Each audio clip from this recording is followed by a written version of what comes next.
Ang laki nito isang to. Ayun ang mamaw. Mamaw talaga. Ito, kailangan niyo pa ba ito? Oo, kailangan yan. Sige, lagay lang natin dyan. Laki oh. Doon pa naman yung sako ng tilapia. Ito mo katatak. Ito.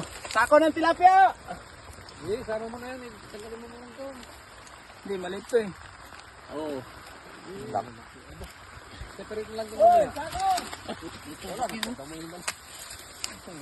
Grabe naman ito. Taba pa oh. Alam mo. Madaan lang yung tilapia. Nung kami, isang hagis, dalawa. Ayaw sila eh. Tama na yan. Pagpartayan kami galing. Pero makita pa rin na magandang klase ng trap sa amin yun. Nalagabang eh. Grabe yan. Anong manok eh. Yan yung laki yun oh. Parang manok. Parang manok kung pumalo eh. Hindi mo na maubos ng buhay. Nabakaabot ko naman sa ako. Di sa